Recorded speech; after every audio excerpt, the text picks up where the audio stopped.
오늘이 4월 30일 마지막 주일인데요. 어린이 주일이 다음 주일로 하면 7일날은 너무 맞질 않아요. 어버이날이 5월 8일이니까. 그래서 4월달이지만 오늘 어린이 주일 설교를 하겠습니다. 여러분, 인생을 살아가면서 위대한 민족을 배우면, 그들의 교육 방침을 배우면 우리도 하나님이 약속한 그 은혜와 후손의 복을 받을 수 있습니다. 오늘 유대인의 교육 방법이 여러분들과 저에게 큰 은혜가 될 수 있기를 바랍니다. 여러분, 절망한 사람들이 어떻게 하면 다시 일어설 수 있습니까? 어떻게 해야 인생의 방황과 신앙의 방황을 끝낼 수가 있습니까?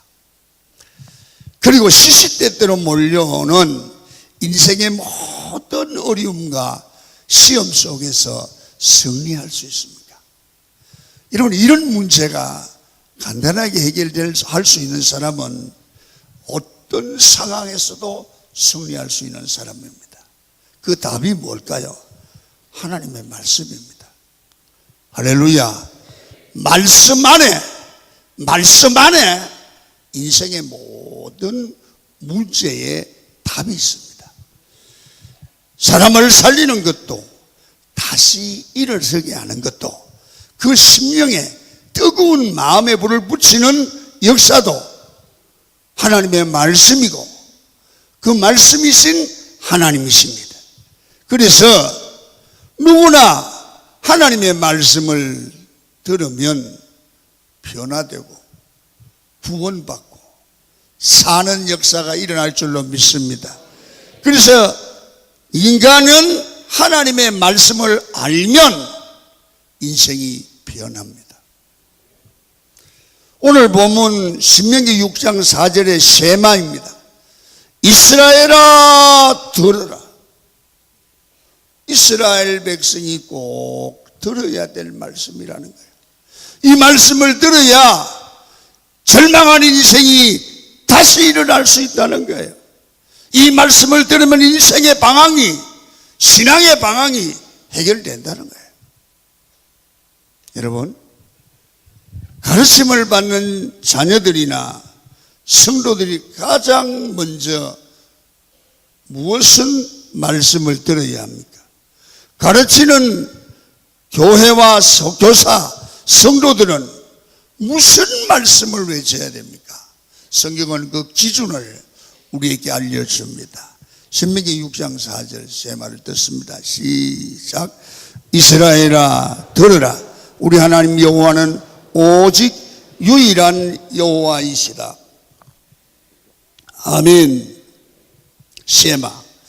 이스라엘이 꼭 들어야 될 게 있습니다. 그게 뭐냐?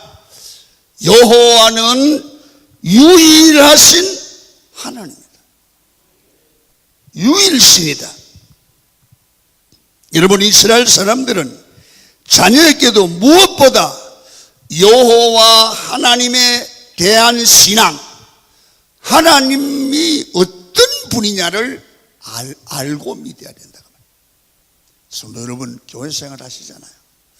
교회 왔다 갔다 하고 그냥 돌아가시는 신앙이 아니라 내가 믿는 하나님은 여호와 하나님, 그분은 살아계신 하나님, 유일하신 하나님, 하나님만 신이다 그 말이에요.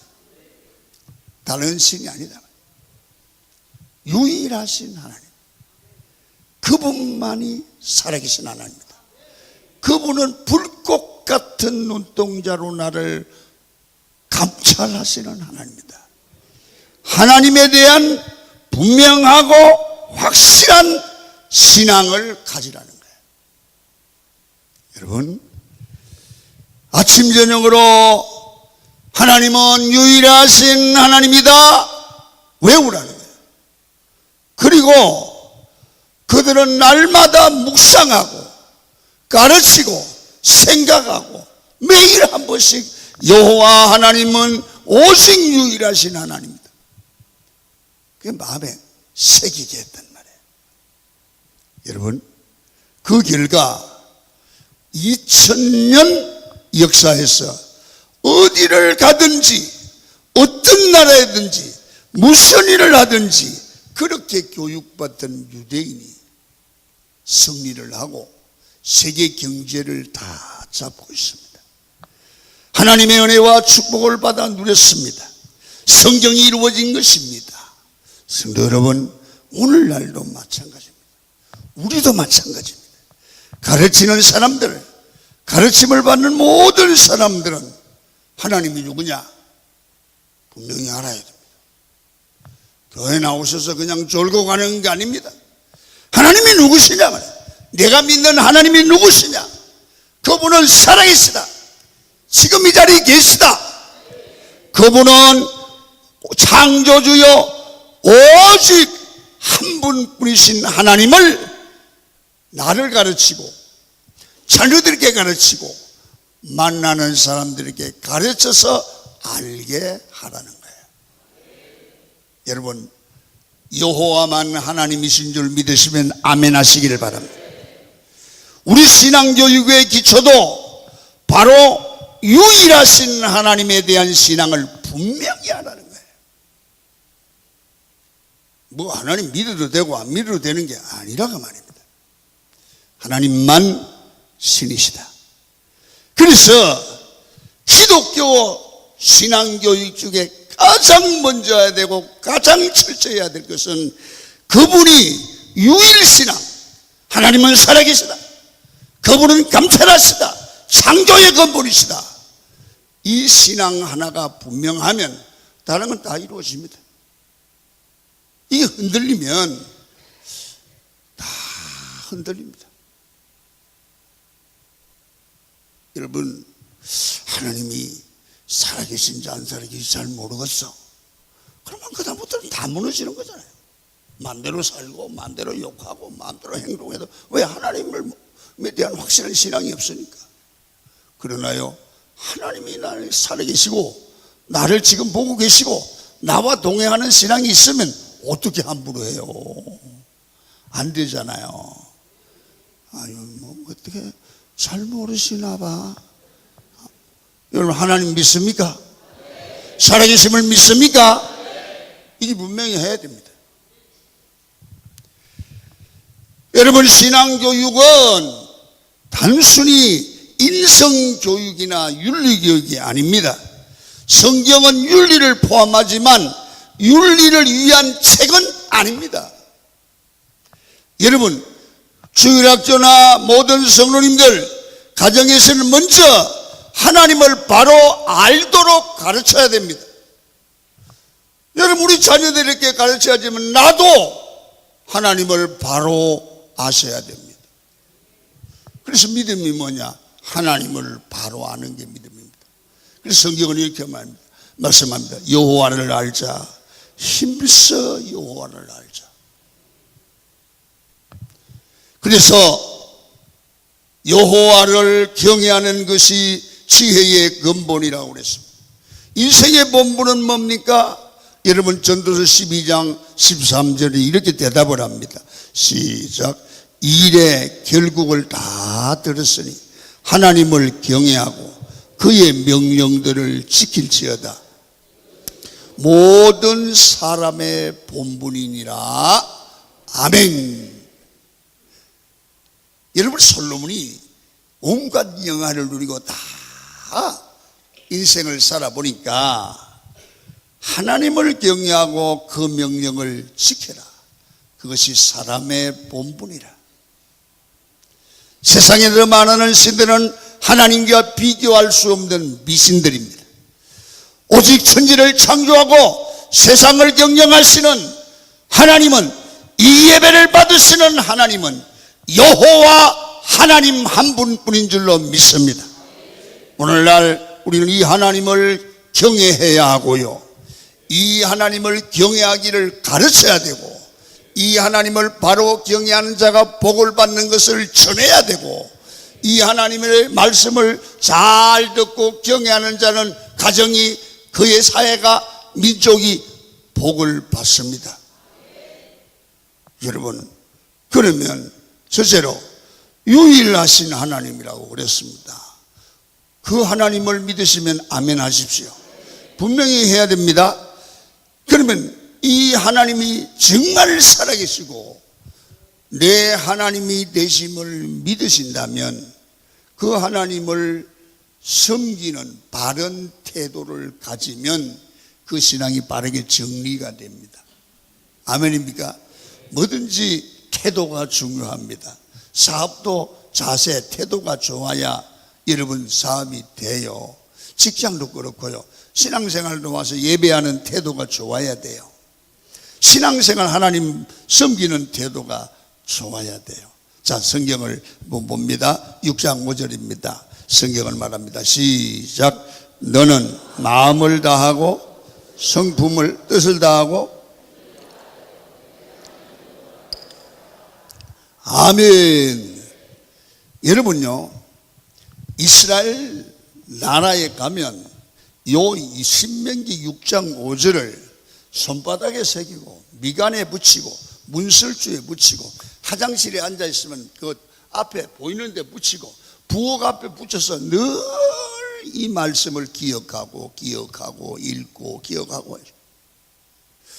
여러분, 우리 교회도 보면 저 현관에 보면 요만 써놨어요. 마음을 다하고 뜻을 다하고 성품 힘을 다하여 네 하나님 여호와를 사랑하라.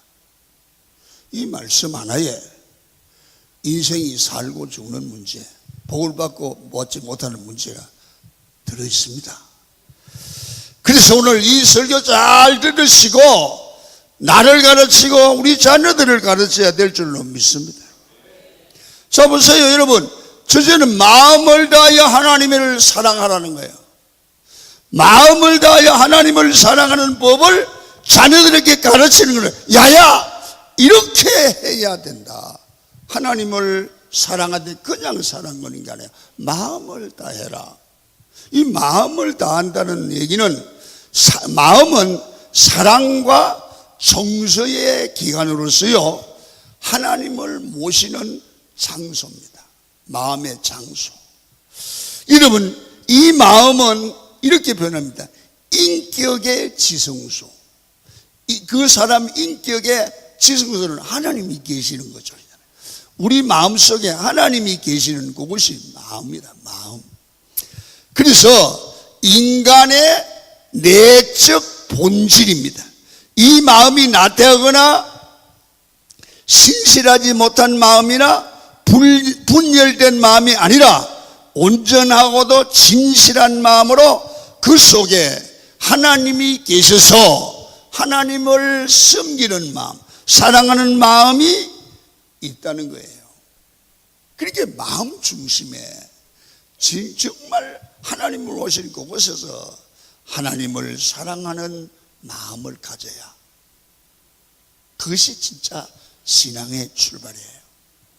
두 번째는요, 성품을 다해서, 또 요 성경에는 뜻을 다해서 하나님 사랑하고 사랑하는 뜻을 다해서 하나님 사랑하는 법을 자녀들에게도 가르치라는 거예요. 나도 그렇게 하고. 이 성품은 영혼이라는 말로 번역도 되는데요, 우리의 인격을 전반적으로 포함시킵니다. 우리는 하나님을 사랑하고 섬김에 있어서 우리 마음뿐만 아니라 우리의 모든 지식과 이해를 다 동원해서 하나님을 섬기는 게 좋다고 말해요. 우리는 하나님을 사랑하는 것이 맹목적이거나 비이성적이거나 비합리적이거나 수술적인 방법으로 미신처럼 섬기는 것이 아니라 합리적이고 이성적 이해 속에 인격적으로 하나님을 섬기는 게 신앙이다고 말이에요. 그래서 요한복음 4장 22절에 우리는 아는 것을 예배한다. 마음으로 아는 것을. 하나님을 알고 예배한다고 말이에요. 여러분, 그래서 마음을 다하고 뜻을 다하고는 인격적으로 모든 것을 쏟아서 중심을 바치는 겁니다. 그 다음에 힘을 다해서는 얘기는 이런 말입니다. 체력, 지력, 근력입니다. 그러니까 육체적, 정신적 모든 능력을 의미하는데요, 우리는 모든 의지, 모든 뜻, 모든 것을 다해서 하나님을 사랑할 수 있는 방법을 다 동원해서 하나님을 섬기라. 믿습니까? 형편 따라, 처지 따라, 시간 남으면 다른 일 다 하고 노는 시간에, 여유 시간에 하나님 섬기는 거 아닙니다. 여러분, 즐거움으로 하나님을 섬기는 그런 삶의 방법은 우리 마음속에 전심을 다해서 하나님을 사랑하고 섬기는 기쁨과 즐거움이 있어야 될 줄로 믿습니다. 여러분, 신앙생활이 마음이 뜨거워지고 살아계신 하나님이 정말 믿어지고 그 하나님과 동행하고 기도의 응답을 받고 그 하나님 제일주의로 사는 믿음이 확정되면 주님을 섬기는 일이 행복하게 느껴질 줄로 믿습니다. 살아계신 하나님이 나를 보시고 알고 섬기는 것을 안다면 섬기는 것이 즐거워야 돼요. 내가 믿는 하나님이 내 인생을 책임지고 나를 구원하시는 주님인데 여러분, 그 하나님이 느껴지지 않고 생각되어지지 않고 여러분 어떻게 하나님을 섬깁니까? 믿음의 사람들은 늘 묵상하고 그러면서 하나님과 동행하는 즐거움을 노래하고 있습니다. 그래서 그런 말을 합니다. 우리가 하루 1시간쯤 묵상, 하나님을 생각하라는 거예요.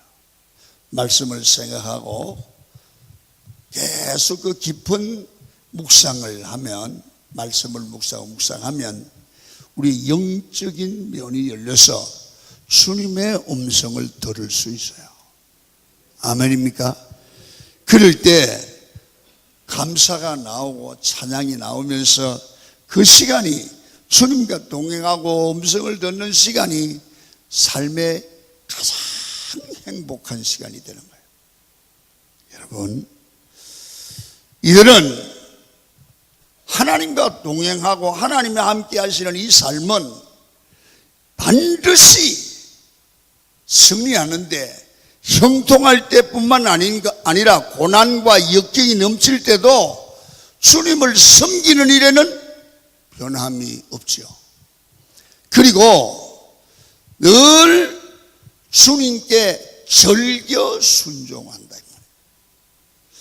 여러분, 이사야 1장을 보면요, 너희가 절겨 하나님께 순종하라는 거예요. 이 하나님을 순종하는 일이 억지로 하는 일이 있어서는 안 된다. 왜? 주의 일이 즐거워야 돼요. 여러분, 주의 일이 즐거워지기를 축원합니다. 그리고요, 성경은 하나님을 어떻게 사랑하고 섬겨야 되느냐면 여호와 하나님만을 사랑하도록 해야 합니다. 여호와 하나님만을 사랑하고 섬기는 유일신앙 되어야 됩니다. 제가요, 군대 생활을 대전에서 했습니다. 통신부대 했는데 이 계룡산에 이게 우리 통신부대 파견대가 있었어요. 이제 이 파견대를 가려고 계룡산을 올라가면 계룡산 꼭대기까지 올라가야 돼요. 올라가다 보면요, 그 계룡산에는 이상한 종교가 270 몇 개가 있어요. 구석마다 무슨 본부 뭐가 있고 그래요. 지금은 어떤지 모르겠는데 그 어떤 구석에 가보니까 여러분, 굴 속에다가 예수님 사전, 석가모니 사전, 공자 사전 이래 붙여놓고 거다가 막 절을 하고 비는 거라. 그래서 아니 하나만 섬기지 뭘 세 개나 섬기냐고. 그랬더니 예수가 구원 못하면 공자님이 해주고 공자님이 구원 못하면 석가모니가 할 거래. 나 웃겨 주겠어요. 그런 데도 있더라고요. 여러분, 그게 믿음이 확실하지 않는 거 아닙니까? 여러분, 우리는 하나님은 살아계신 줄 믿습니다. 하나님만 사랑하고 섬기는 여러분이 되기를 축원합니다. 여러분, 사랑이야말로 사람의 본능 가운데 하나입니다.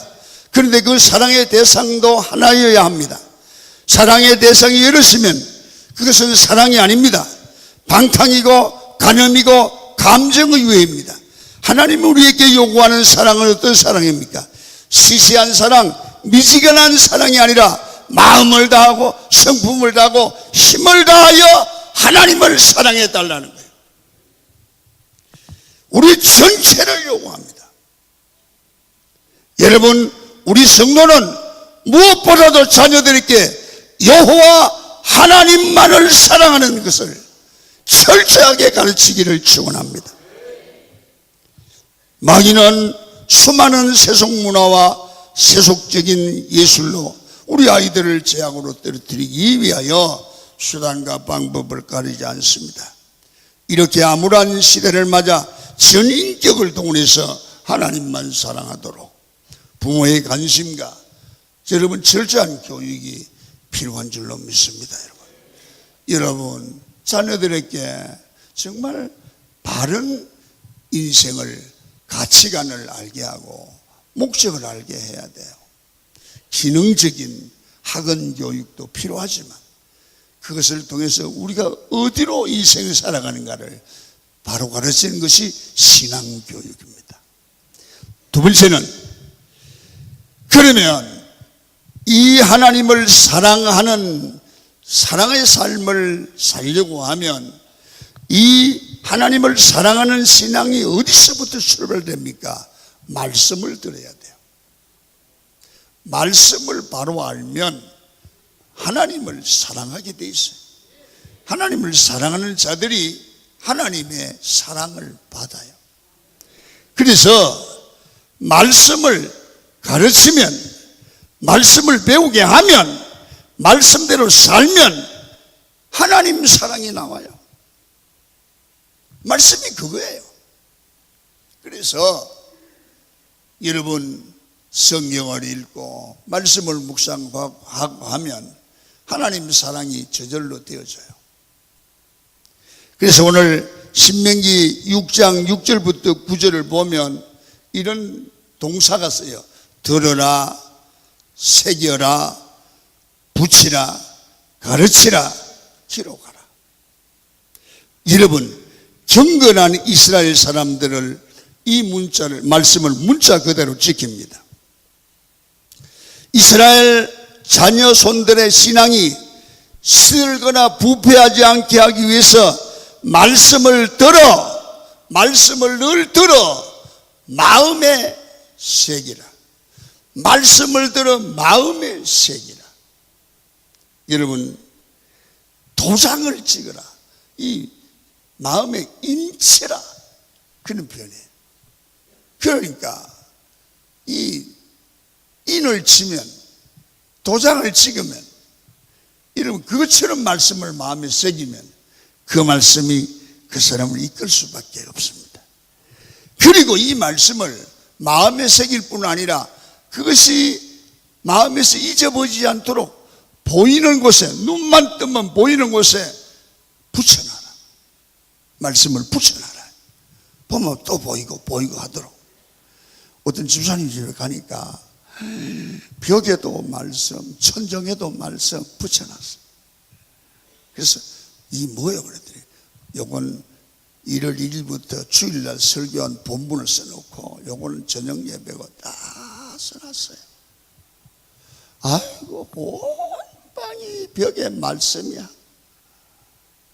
여러분, 어떤 집을 가면 크레파스로 크게 말씀을 써가 붙여놨어요. 여러분, 이스라엘 자손들은 말씀을 붙이고 가르치고 기록하겠습니다. 그렇습니다, 여러분. 말씀이 바로 받아들이면, 말씀에 부딪히면 인생이 변합니다. 먼저 말 6절에 말씀을 마음에 새겨야 됩니다. 내가 네게 명하는 이 말씀을 너는 6절에 보면 마음에 새겨라. 한번 읽습니다. 시작. 내가 네게 명하는 이 말씀을 너는 마음에 새기라.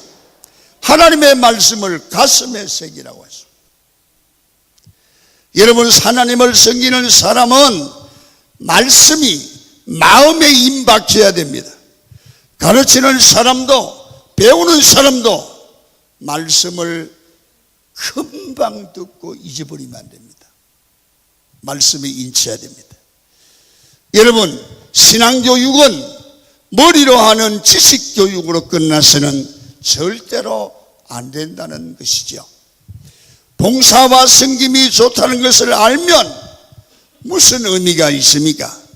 봉사 정신이 마음에 새겨져서 여러분, 어떤 장소에도 가면 그 말씀을 실천하는 행동이 나와야 돼요.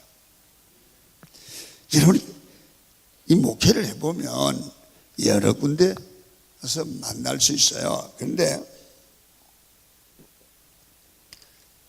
벌써 딱 보면요, 신앙 교육을 제대로 받고 하나님의 말씀을 바로 배운 사람들은 딱 보면 하나의 인사 예절부터 벌써 신앙 냄새가 나죠. 신앙 냄새가 딱 나요. 이번에 제가 부천의 혜린 장로교회 다녀왔습니다. 제 차를 운전하는 집사님이 젊은 집사님입니다. 그분을 보면서 야, 참 신앙교육 잘 받았다. 참 예절이 똑바릅니다. 별거 아닌데 인사하는 거, 말하는 거, 그 신앙 냄새가 흐르도록 다 가는데 너무 그 신앙적으로 반듯하니까요, 제가요 한참 미치죠. 그분이 여기 금천구 어디에서 아주 그 괜찮은 IT 계통의 사업을 하는 사장님이에요. 그러면서 새벽 기도할 때 딱 와서 딱 호텔에서 하는데 뭐 특별하게 이거다 그런 건 없지만 그 차림이나 인사나 하는 게 참 신앙적이에요. 그래서 존경이 가고요. 잘 들어요. 제가 함부로 할 수 없는 어떤 분위기가 있어요. 그게 신앙이에요. 어떤 사람은요, 나이는 먹었는데 깜짝거리고 아는 척하는데 야, 되게 못 배웠다 이렇게 돼 보이거든요. 그런 사람 함부로 해도 괜찮아요. 그 잘못 건드리면 큰일 나거든요. 함부로 그냥 대책을 세워야 돼. 근데 딱 신앙이 딱 되는 사람들은 야, 참 대단한 사람이다. 이게 뭐예요? 이 마음에 말씀이 새겨진 사람이에요. 여러분, 강원교수는 여러분 직장에 가서 일터에 가셔서 여러분 신앙인으로서의 자세와 말과 행동과 인사를 하십시오. 함부로 못합니다. 아멘입니까? 함부로 찍찍이 안 해고 그러지 마세요. 예, 섬기세요. 조금만 손해를 보세요. 그럼 함부로 못합니다. 여러분, 은수를 사랑하는 말씀을 머리로만 배우면 힘이 없습니다. 말씀을 마음에 새길 때 은수를 사랑하고 위하여 기도할 수 있습니다. 하나님의 말씀은 마음에 새겨질 때 열매가 맺게 되는 겁니다. 하나님의 말씀이 내 마음속에 새겨져서 경건한 능력이 되기를 축원합니다. 하나님의 말씀이 마음에 새겨져야 경건의 뿌리가 내리게 됩니다. 여러분, 기독교 신앙에서 가장 경계해야 될 것이 있다면 바른 신앙생활과 지식을 구분해야 하는 것입니다. 머리와 마음의 관계입니다. 아무리 많이 알아도 말씀이 마음에 새겨져 있지 않으면 실천하지 못하고 행함이 없는 믿음은 죽은 믿음이기 때문에 그렇습니다. 여러분, 믿음 없는 지식은 생명을 잃고 마는 것입니다. 여러분, 하나님의 말씀은 마음에 새겨질 때 생명력이 있습니다. 우리의 생각이 매일 하나님의 말씀과 대화하고 활용하기 위해서는 하나님의 말씀이 우리 마음속에 자리 잡고 있어야 합니다. 하나님을 사랑하는 사람은 하나님의 말씀인 성경을 늘 사랑하고 묵상합니다. 여러분, 제가 요사이 핸드폰에다가 그런 앱을 받았습니다. 너무 좋아요. 말씀이 폴더를 딱 열면 말씀이 딱 나오네요. 성경대로. 그래, 읽으면 한 절씩 나와. 읽으면 딱 읽고, 읽으면 딱 읽고. 조그만 시간에 핸드폰만 때문에 성경이 나오는 거예요. 그리고 또 볼일을 딱 보고. 여러분, 그런 거 하나 받으십시오. 받아가지고, 이거 복잡하지도 않아요. 예, 전철 타고 갈 때 내놓고 성경 읽는 거예요. 여러분, 화장실에서도, 밥을 하면서도, 길을 가면서도 말씀을 읽으시죠. 여러분, 너무 좋은 거예요. 성경을 읽을 수 있어요. 건드리면, 한 절씩 넘어가네. 건드리면, 와, 세상 좋아졌어요. 여러분, 모르면 저한테 오십시오. 제가 알려드리겠습니다. 삶 속에서 계속적으로 말씀을 보고 듣고 적용하셔야 합니다. 그럴 때 내가 어느 날 변하는 것입니다. 여러분, 이상합니다. 말씀을 묵상하고 말씀을 읽고 그러면 가슴이 뜨거워지고, 여러분 내 마음속에 저장된 말씀이 생각나서 나를 말씀의 사람으로 자꾸 바꾸어 가요. 그렇게 되기를 축원합니다. 나를 자꾸 바꾸어 가야 돼. 여러분, 사람이요, 완전한 사람이 없어요. 누구를 비판할 필요도 없어요. 내 스스로를 보면 나도 많이 고쳐야 될 게 많은 거예요. 여러분, 이 설교를 하는 저도 허물투성이에요. 단지 자꾸만 고쳐가려고 노력을 할 뿐이에요. 여러분, 그렇게 노력하기를 축원합니다. 그 다음에는 내가 이렇게 말씀을 자꾸 읽고 묵상하고 마음이 새겨야 될 뿐 아니라, 그러면 하나님을 사랑하게 되고, 두 번째는 우리 자녀들에게 부지런히 가르치래. 여러분, 7절 우리 한번 읽습니다. 시작.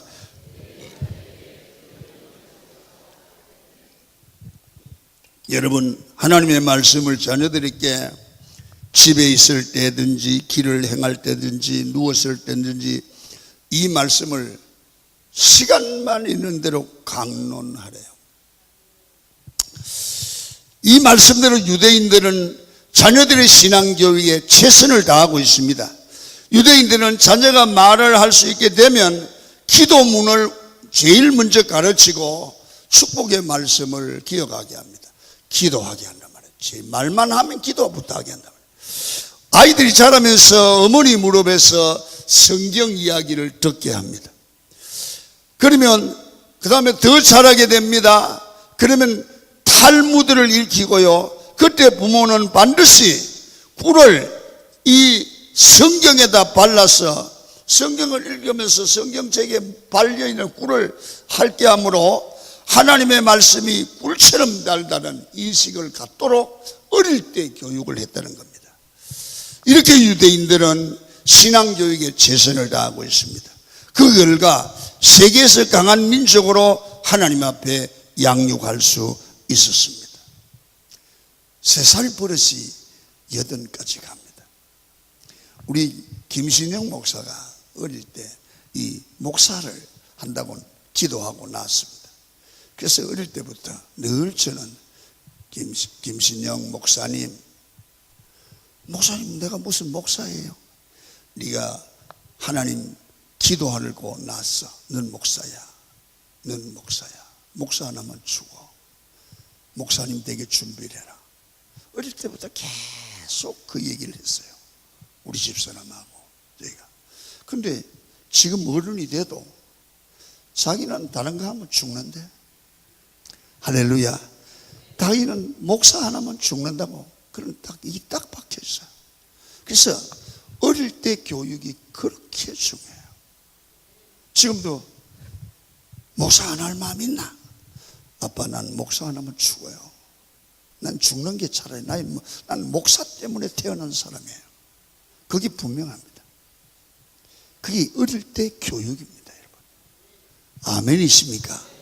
그리고 또 제가 느끼는 건데, 우리 어머니가 늘, 내가 어릴 때는 내가 듣지만 어릴 때 내가 고등학교 가면 내가 이제 부모 말 잘 안 듣지 않습니까? 그죠? 그러면 우리 어머니가 너 이렇게 성경대로 하고 성경을 몇 장 읽어라 그러면 어머니나 하세요. 내가 이 고등학생이 뭐 엄마가 읽으라는데 읽고 안 읽습니까? 그래도 이놈아 해야 된다. 그런데요, 잔소리로 들렸어요, 그게요. 아, 진짜 이 여자들 잔소리하는데 미치겠네 막 그랬거든요. 그런데 그게 남았어요. 그게 잔소리하는 게 마음에 남아가지고, 그게요, 나를 어느 날 보면 그게 나를 그렇게 살도록 만들어가고 있다니까요. 그래서 여자들이 잔소리가 필요하구나. 맞아요, 안 맞아요? 장님들 맞아요, 안 맞아요? 우리 이제는 또 커서 장가를 가서 이제 우리 사모하고 보면 자꾸 땡땡대는 거야. 그러면 여보, 설교를 하고 나면 내 젊을 때는 이게 경상도 말이 막 끝이 다다닥 어리잖아요. 그러면 여보, 사모도 못 알아듣는데 교인이 알아듣겠나 그 말. 그러고 막 잔소리를 합니다. 내가 그럽니다. 네가 해봐라. 이게 얼마나 힘든지 아냐? 그래도 신경을 써라 이게. 그러면서 끝말을 천천히 하래. 하도 그 얘기를 들으니까 끝말을 천천히 하게 됐어요. 그래서 여자들의 잔소리가 필요한 거야 이게. 할렐루야. 그래서 부모가 다 큰 아이들에게, 제가 그 목적으로 얘기하네요. 아이들에게도 너 성경 읽어라. 아버지 알았어요, 어머니 알았어요. 그래도 읽어 이놈아. 너를 위한 거야. 그러면요, 잔소리 한번 읽어요. 처음엔 안 읽는다 그래도 저 집에 가서 읽어요. 할렐루야. 자녀들에게 가르쳐야 돼요. 할렐루야. 우리가 하나님을 사랑하는 것은 자기의 기분대로 하는 것이 아닙니다. 말씀에 따라서 하는 겁니다. 말씀이 가르치라고 그랬으니까, 말씀이 명령하라고 했으니까 자녀들에게 하십시오. 다 결혼해서 시집가고 장가가더라도 전화할 때마다 야, 말씀대로 살아라. 주의를 거룩하게 지키라. 11조를 해라. 성경을 하루 몇 장을 읽어라. 왜 아멘은 한 자루도 안 합니까? 왜 자꾸 아이들에게 얘기를 하십시오. 할렐루야. 자꾸 하십시오. 안 들어도 좋아. 잔소리 해. 그냥 하는 거야. 그냥 전화할 때마다 믿음대로 살아래. 성경을 읽어래. 찬송해래. 1시간 기도하래. 자꾸 얘기를 해요. 아이고, 우리 어머니는 막 저 잔소리만 하면 엄마 같아. 그래도 이놈아, 너를 위하는 거다. 다 하십시오. 그 다음에는 말씀을 자주 읽도록 보여줘야 됩니다. 8절과 9절입니다. 시작. 너는 그것을 네 손목에 메어 기호를 삼으며 내 미간에 붙여 표를 삼고 또 내 집 문설조 바깥문에 기록할지니라.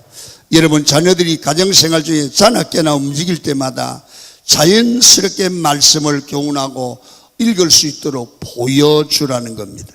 집에다 하나님의 말씀을 써붙여 놓으면 부모가 먼저 하나님의 말씀을 가까이 하게 되고 순종하게 되고 산다는 것을 이렇게 보여주면서 내가 늘 저 말씀을 읽고 순종하려고 노력한단다. 여러분, 아이들에게 그걸 보여주라는 거예요. 붙여서 보여주고 벽에 붙인 말씀대로 사는 삶을 자녀들에게 보여주라. 그런 얘기예요. 요즘 현대 교인들 집에도 성경 말씀을 붙여놨습니다. 액자의 말씀을 붙여놓기도 하고 달력을 만들어서 여러분에게 주면 그걸 읽기도 합니다. 여러분, 항상 기뻐하라는 말씀을 써놓고 그대로 기뻐하는 모습을 보여주면 좋습니다.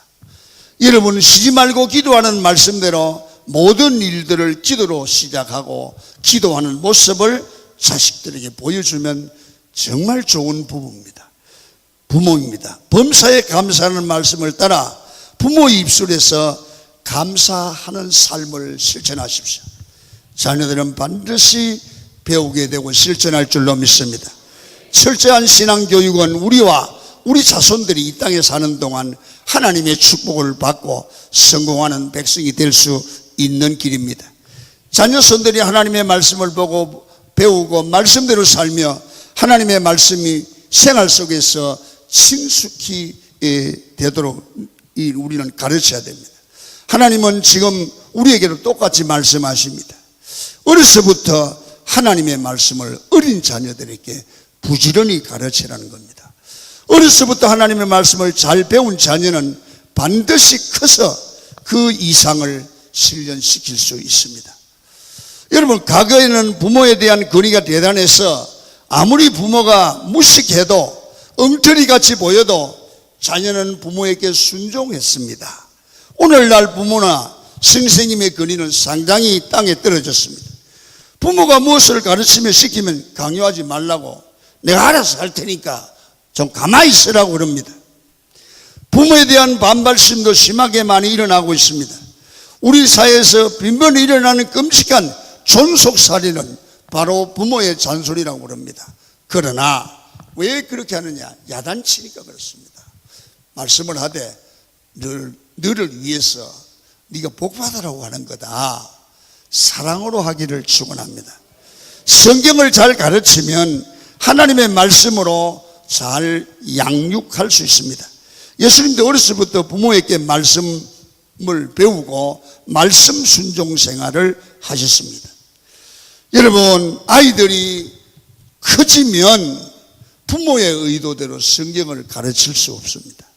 그래서 일찍이 가르치는 게 좋습니다. 막 가능한 한 말을 막 배우면서 성경을 가르치면 좋다고 합니다. 어린이는 물을 넣은 자가 없고 신앙의 씨앗을 심기에 비옥한 땅입니다. 하얀 백지와 같습니다. 거기에다가 우리 부모가 가르치는 대로 그 아이는 만들어지는 것입니다. 그래서 어린 애들의 마음은 어느 계층의 연령보다 주님을 향해 열려있고 빈부계층의 차이나 편견이나 기존 관념이 없이, 그리고 그 말씀을 그대로 받아들입니다. 그래서 아이들에게 복음을 전하는 게 중요합니다. 그래서 교회는 교회학교 아이들을 말씀으로 잘 양육하는 것이 중요합니다. 마지막으로 말씀을 하고 마치겠습니다. 하나님의 말씀을 잘 가르치면 약속된 축복을 받을 수 있는 사람으로 변화되고 말씀대로 살게 됩니다. 그래서 하나님의 말씀을 자녀들에게 바로 듣게 하고 새기고 붙이고 가르칠 때 그 약속이 마음에 확정을 갖게 됩니다. 성경을 봅니다. 3절입니다. 시작. 네가 복을 받고 네 날이 장구할 것이고 가나안 땅에서 너의 수요가 심히 번성할 것이다. 반드시 약속을 합니다. 10절입니다. 시작. 내가 건축하지 아니한 크고 아름다운 성읍을 얻게 하실 것이고 11절입니다. 시작. 아름다운 물건이 가득한 집을 얻게 하실 것이며 네가 파지 아니한 우물을 얻게 하시고 네가 심지 않은 포도원과 감람나무를 얻게 하시고 너를 배불리 먹게 하실 것이라. 여러분, 하나님이 내게 주신 자녀들, 아이들을 정말 바로 가르치면 그들이 반드시 하나님이 약속한 그 약속의 복을 받아 누리게 될 줄로 믿습니다. 그래서 늘 이렇게 가르치십시오. 하나님은 한 분이라는 사실을 가르쳐야 됩니다. 하나님을 사랑하라고 가르쳐야 됩니다. 하나님의 계명을 지키는 것이 복받고 형통한 길이라는 것을 가슴에 새기도록 우리 자녀들에게 가르치고 가족에게 가르치십시오. 오늘 우리는 자녀들에게 많은 것을 가르치는데 여러분, 학부형들의 큰 문제가 되고 학원 가느라고 교회 나올 시간이 없는 것이 문제가 되고 있습니다. 여러분, 이런 것들은 살아가는 데 필요한 기능입니다. 그러나 자녀들에게 바른 가치관을 심고 삶의 목적이 무엇인가를 가르치는 일은 소홀히 하고 맙니다. 이스라엘 백성들은 하나님의 말씀을 따라 삶의 수단과 방법을 가르친 것이 아니라 가장 중요한 것, 근본적인 것, 삶의 목표, 삶의 바른 가치관을 바로 가르칩니다. 그것이 뭡니까? 하나님을 기영하고 사랑하고 두려워해야 된다는 겁니다. 하나님을 사랑하지 못하고 말씀의 지배를 받지 못하는 자녀는 아무리 성격이 좋고 신앙이 성격이 좋아도 소망이 없습니다. 하나님의 축복을 받지도 못할 뿐 아니라 받아도 축복을 누릴 수가 없습니다. 그렇습니다. 하나님을 사랑하는 법을 가르쳐야 됩니다. 요셉의 삶은 우리에게 많은 것을 생각나게 합니다. 노예로 팔리고 억울한 옥살이를 해도 하나님만 사랑하고 말씀대로 살았던 결과 결국은 총리로 민족을 살립니다. 하나님이 인정하시는 자녀, 하나님 바로 믿는 자녀는 여러분 가문을 살리는 축복의 덩어리가 될 줄로 믿습니다. 그 자는 어디 가도 하나님의 축복이 끊어지지 않습니다. 하나님의 말씀을 생활 가까이에 두고 생활 속에 말씀을 뿌리게 내리게 해야 됩니다. 여러분, 기독교는 생명의 정보요, 삶을 변화시키는 능력입니다. 하나님의 말씀이 여러분과 여러분의 가족과 자녀들에게 뿌리를 내리고 가정을 다스리게 하십시오. 하나님은 그 자녀를 반드시 축복할 줄로 믿습니다. 570장을